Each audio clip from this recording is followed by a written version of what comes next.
ചടയമംഗലം കുഞ്ഞയ്യപ്പ ക്ഷേത്രത്തിലെ മകരവിളക്ക് മഹോത്സവത്തോടനുബന്ധിച്ച് ചടയമംഗലം പഞ്ചായത്ത് സ്റ്റേഡിയത്തിൽ മകര ഫെസ്റ്റ് 2013 തുടങ്ങി. ഞായറാഴ്ച വൈകിട്ട് MP N പീതാംബരക്കുറുപ്പ് ഫെസ്റ്റ് ഉദ്ഘാടനം ചെയ്തു. ഇതിഹാസങ്ങൾ ചരിത്രങ്ങളാണ്. ചരിത്രങ്ങൾ സത്യങ്ങളോ അർത്ഥസത്യങ്ങളോ ആകാം.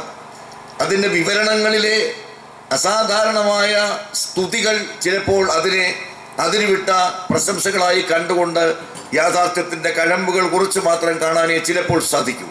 ജനുവരി 6 മുതൽ 14 വരെ നീണ്ടു നിൽക്കുന്ന മേളയിൽ വിവിധ സെമിനാറുകൾ, കാർഷിക വിഭവങ്ങൾ, വളർത്തുമൃഗങ്ങൾ, പക്ഷികൾ തുടങ്ങിയവയുടെ പ്രദർശനം, വിപണനം എന്നിവ നടക്കും. വ്യവസായ സ്ഥാപനങ്ങൾ, കുടുംബശ്രീ, പൊതുമേഖലാ സ്ഥാപനങ്ങൾ എന്നിവയുടെ സ്റ്റാളുകളും ഒരുക്കിയിട്ടുണ്ട്. ഫെസ്റ്റ് ചെയർമാൻ VO സാജൻ ഉദ്ഘാടന യോഗത്തിൽ അധ്യക്ഷനായി. സ്റ്റാളുകളുടെ ഉദ്ഘാടനം ജില്ലാ പഞ്ചായത്ത് പ്രസിഡന്റ് അഡ്വക്കേറ്റ് R ഗോപാലകൃഷ്ണപിള്ളയും, കാർഷിക മേളയുടെ ഉദ്ഘാടനം മുല്ലക്കര രത്നാകരൻ MLAയും, വിനോദമേളയുടെ ഉദ്ഘാടനം ബാലതാരം ജീവനും നിർവഹിച്ചു. Panchayat president D Preetha, fest convenor D Santhosh, A Hidur Muhammad, D Rajappan Nair, A Musthafa തുടങ്ങിയവർ സംസാരിച്ചു. ഫെസ്റ്റിനോടനുബന്ധിച്ച് ജനുവരി 10 സൗജന്യ മെഡിക്കൽ ക്യാമ്പും സംഘടിപ്പിക്കും. News bureau, Chadayamangalam.